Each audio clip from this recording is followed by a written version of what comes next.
and welcome to my podcast series, ADHD Awareness. It is my wish to bring more awareness about ADHD and neurodivergence via this podcast series. The series brings real world, lived experiences and also experts with decades of research and experience. Whether you are a person with ADHD, a parent of a child with ADHD, or you know someone with ADHD, my podcast will help you to increase your understanding and help us all be more compassionate and inclusive of people who are neurodivergent. Today I have the pleasure of interviewing Mr. Matt Zolflo. Mr. Zolflo has truly harnessed his ADHD and turned it into a superpower.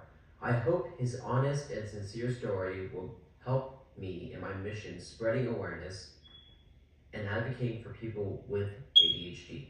Welcome to the podcast, Mr. Zolflo. Can you start by telling my listeners a little about yourself? For sure. So I graduated high school, believe it or not, in 2000, and then Baylor in 2004. And after that, by the grace of God, was hired by the largest provider of products and services to the office-based practitioner in the world, which was Henry Schein. So at 21 years old, literally, after graduating Baylor, I interviewed, 30 some odd companies, and that was the one I picked.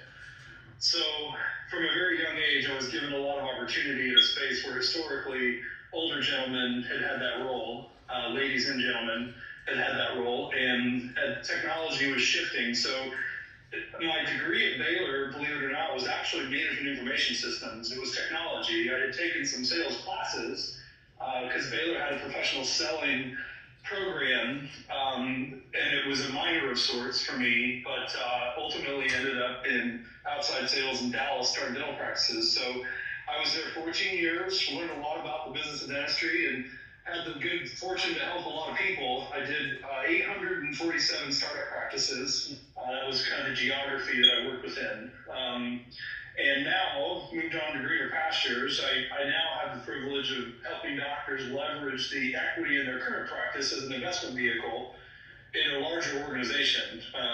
Groups are growing, group equity is growing at something like 80% year on year in value, and that won't last forever, but it is still growing at that rate. An industry only consolidates once. So most of the folks that I'm working with now are in their late 30s or early 40s, want to work 5, 10, 15 more years, but are seeking to plug into a larger ecosystem of support for the business. So that's what we do at PTS, Professional Transition Strategies. In fact, fun fact, our founder and president, the guy I work for, I've actually known since I was at Baylor. His name's Kyle Francis. And he, for the first 5 to 10 years of his career, did doctor-to-doctor transitions after leaving Henry Schein. He was only there a year or two, and just has taken on bigger and bigger deals over the course of time. So now that's my role, and I have the good privilege of helping folks that, put their blood, sweat, and tears, pun intended, into running their own small business and leverage that in a new ecosystem, of group dentistry, now on into the future. So it's been a fun and rewarding career, and I really enjoy it. I like what I do. First, when did you first suspect you had ADHD, and what led to your official diagnosis?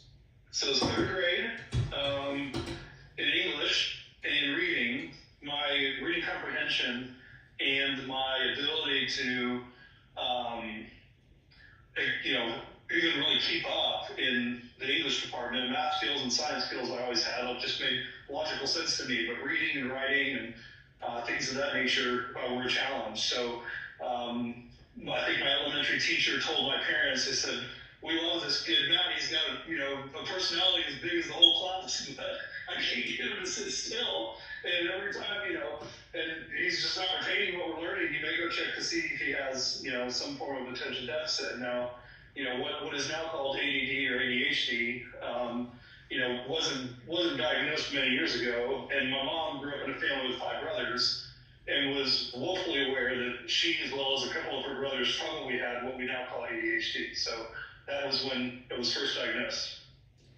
We were very proactive in getting me to the pediatrician and, figuring out whether or not that was something we needed to address. And we did. I mean, candidly, the fact that I was on Ritalin and all the way really through the end of college, I had never taken it in my professional life, but during my my educational stage of life, I certainly wouldn't have gotten into Baylor and or had a B average in college had it not been for Ritalin. Candidly, it also helped me realize at an early age, that sitting down and actually controlling your thoughts and controlling your behavior was important. When I was on Ritalin and in school or in class, it taught me that I really needed, now was time to pay attention, and that was my task and my job, and we took to it right away. There was no resistance whatsoever.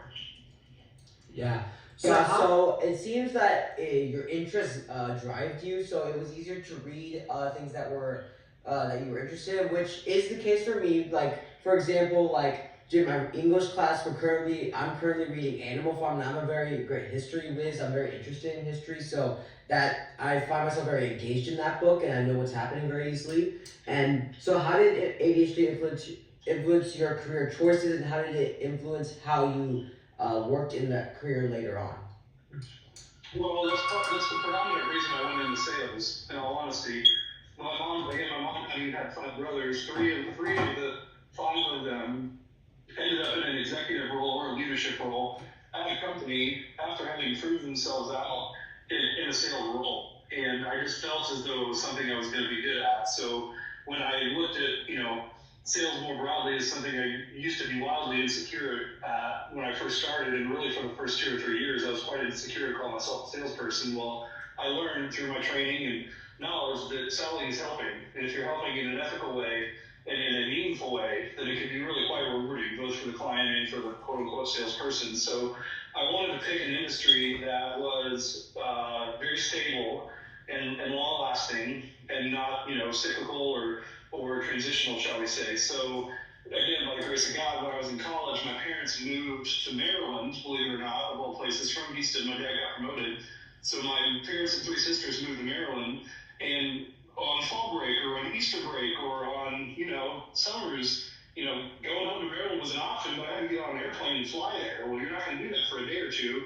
And ironically, many of my fraternity brothers had dads that were doctors. One was an orthopedic surgeon in Paris, Texas. Another was a hospital administrator in Denison. And, I got to learn about these guys and spend time with their families. And at the time, quote unquote, pharmaceutical sales was a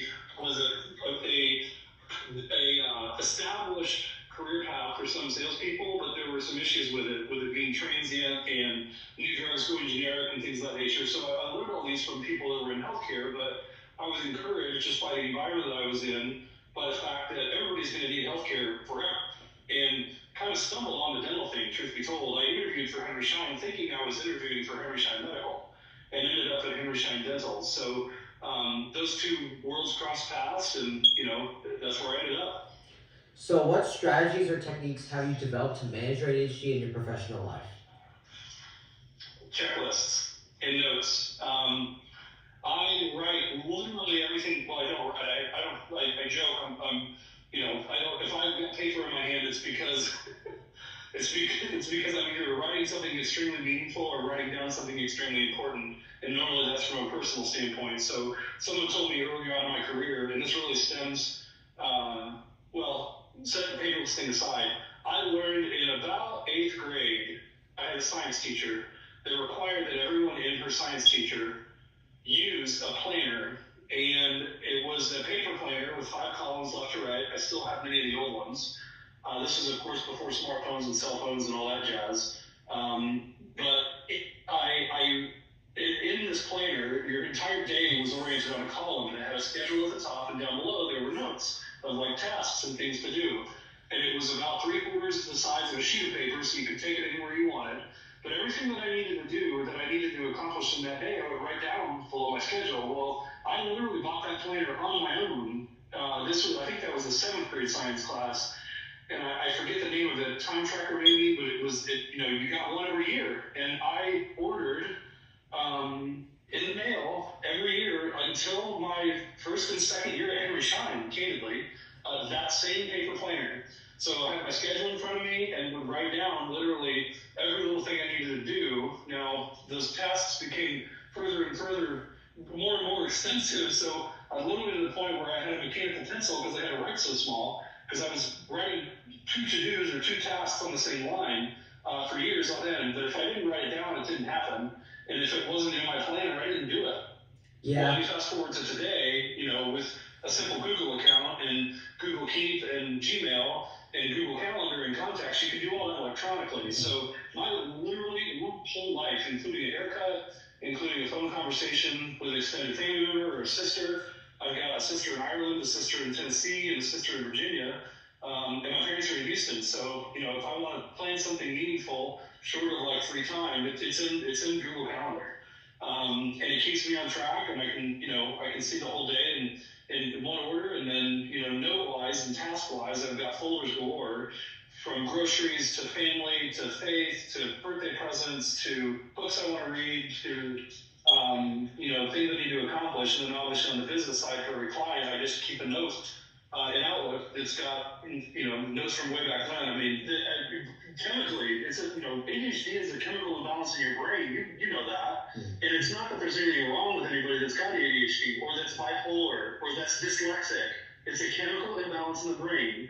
No different than if you had, some other different biological trait. My mom was born with 9 toes. I have 10. Like, she can't help that. So there's things that you have to, plan around knowing yourself in order, to be productive and stay up to date and stay current. So if I don't write it down, it doesn't happen.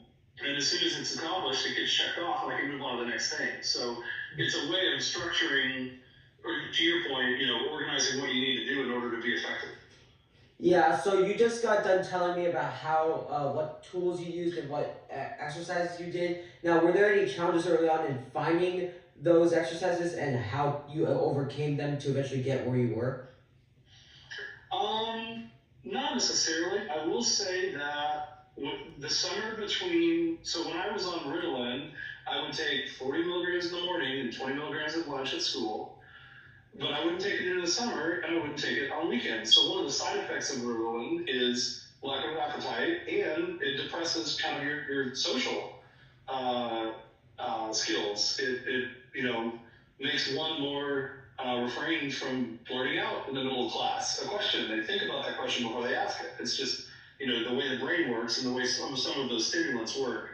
No different than an espresso would or a really strong tea or something of that nature. It's a stimulant. So one summer in between my freshman year and my sophomore year, I took a summer school class, and I don't remember what it was, but it was a class, in the morning for an hour and a half, and I took it all summer and I was done. Well, I didn't do too well in that class, and in fact, by the end of that year, I was really good friends with all of the people in that class, because I was kind of class clown, and I realized that, the ripe young age of 15 or whatever you are when you go to high school, 14, that I had a personality. And it's not that I didn't have friends before, but I wasn't social. I wasn't terribly popular or anything of that nature, but I learned, I have a personality, and now the world can kind of see that. So guess what I did my sophomore year? I quit taking my medicine when I went to school, and I didn't tell my parents. And guess what happened to my grades? They tanked.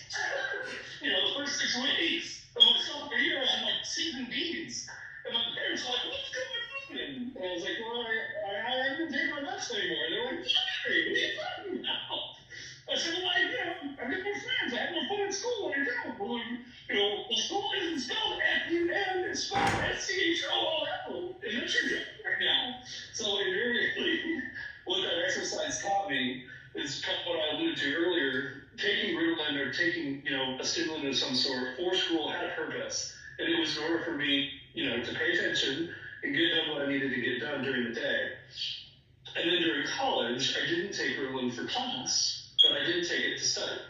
So for me, and I'm sure you know a bit about college, Kirtan, but in summary, you should be studying 3 to 4 times the amount of hours that you're actually in class. So in class, I would take notes and, consume the information, while I would study and learn the information at the library.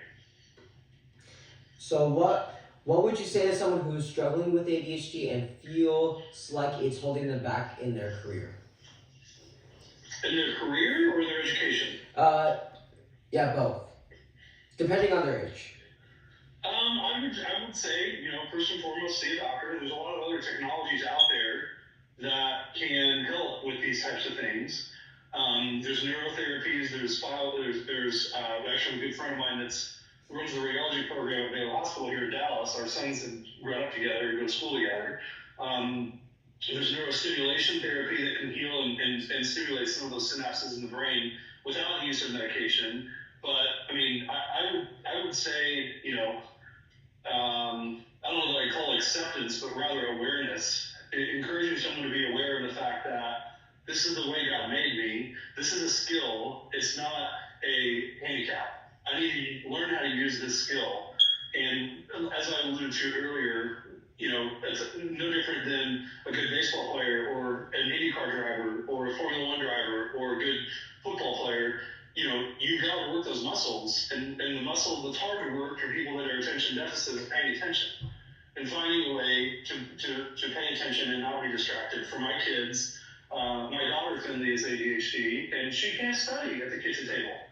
My son Walker can. He can watch a football game and listen to music in the background while studying at the kitchen table. Finley needs to be in her own room at a desk that's well lit, with all of her items out in front of her, in order for her to eliminate those distractions. She also doesn't study on a tablet. The school that she goes to is all paper. There's no electronics whatsoever. I mean, to the point where when my son Walker started high school last year at TCA in Addison, he didn't know how to type. I mean, he's doing the chicken type. And he didn't get a cell phone until he was 13. So, he could text, but he no social media, none of that stuff. So, isolating the distractions, I think, is a big part of that. And just accepting and knowing that this, I'll call it a skill set and not a disability or disorder, the skill set requires a different set of behaviors for someone that's real about that, that being part of their life. Because it doesn't go away. You don't grow out of it. As a top salesman, what do you think are the strengths or advantages ADHD can offer in a high-pressure, goal-oriented field like sales? Like I said, first and foremost, I would call it the ability to hyperfocus. My brain and most people with ADHD's brains work faster than that of the average person. And it's ADHD and ADD. I'm no physician, but it's on the spectrum of quote-unquote disorders, like dyslexia, like bipolar, like some of these other things that are chemical imbalances in one's brain. So ultimately, my wife says it all the time, like, I don't have ADD now, I've just learned to hyperfocus. And if it's something I'm really interested in or really enjoy, I won't move on to the next thing until that one thing's done. So I think that component of being ADHD is something people should realize, and they should find a way to harness it. It's easy to get discouraged when your grades are bad or when you're in trouble at school because your teacher's yelling at you, this, that, and the other. But I think, whether it's through medical help of a doctor or a counselor, or even maybe a course that you're doing, Kirtan, that folks can learn those things about themselves in order to see them as strengths. And as I said, exercise those muscles rather than see them as weaknesses. So looking back, is there anything you wish you had known or done earlier in your ADHD journey?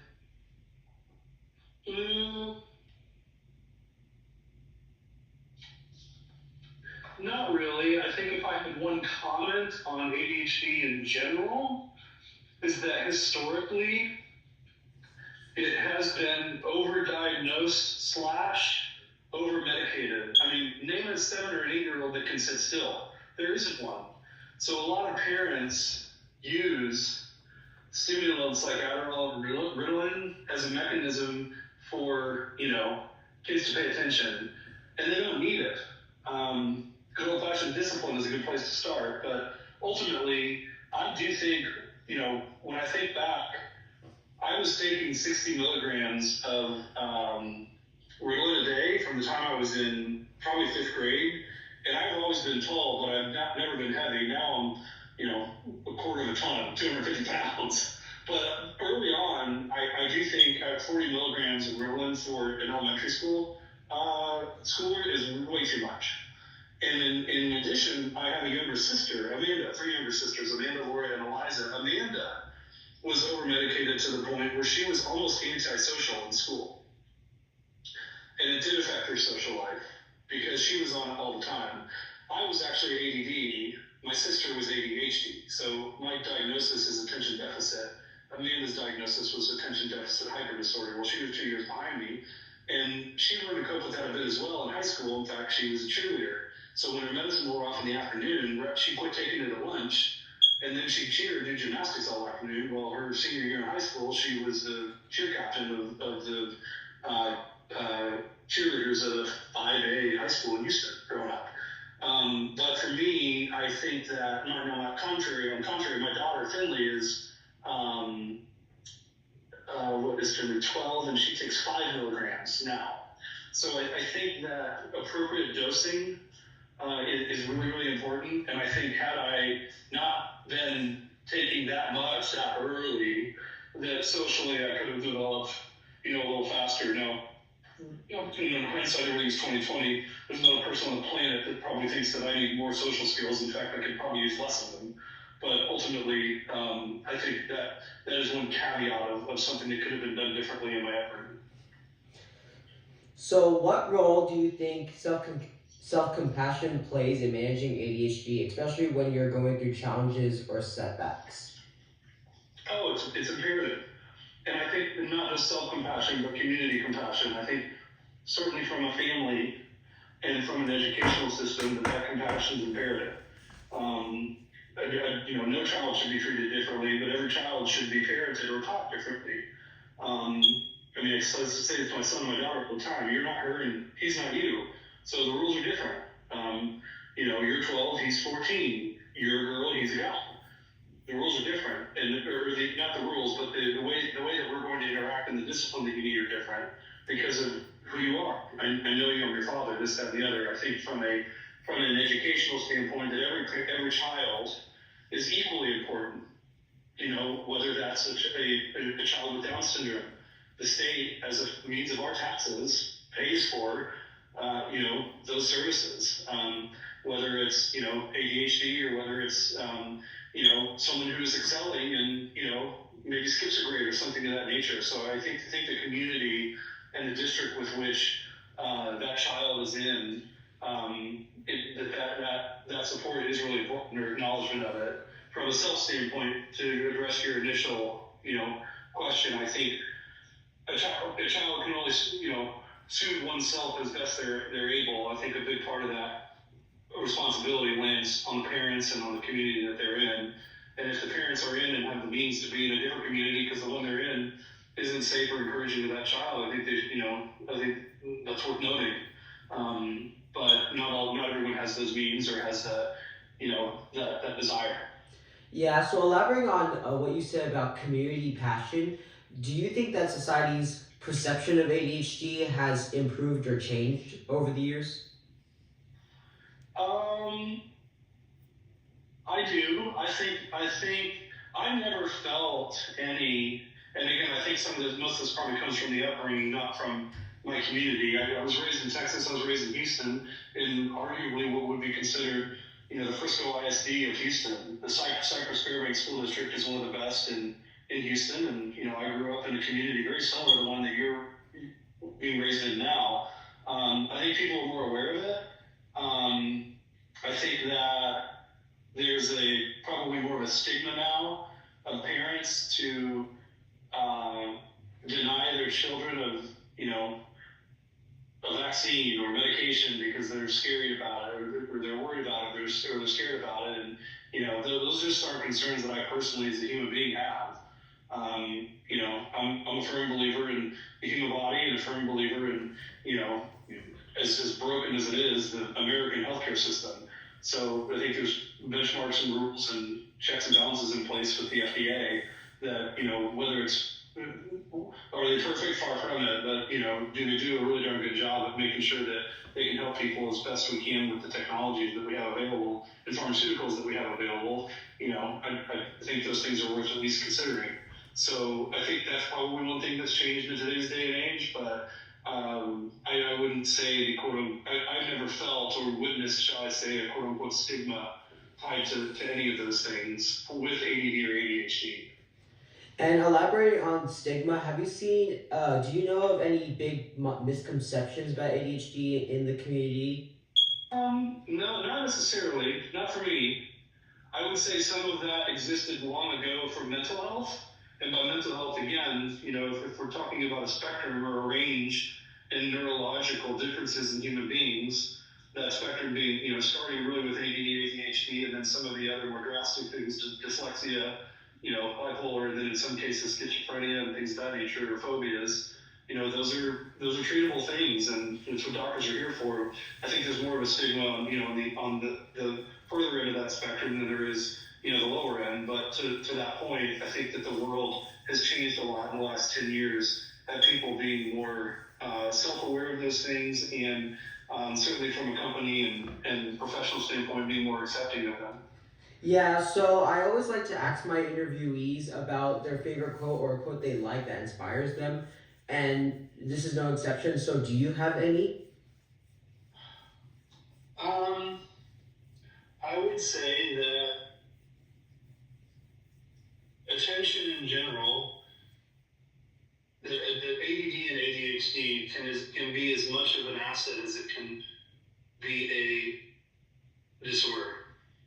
Pardon me, it can be more of an asset than it can be a disorder. Thank you for joining me, Mr. Zolflo. I hope my listeners enjoyed your insights into life with ADHD, and I would appreciate if you all could like, share, and subscribe to the channel. Remember, it's not disability, it's different abilities. Thank you, and have a great day.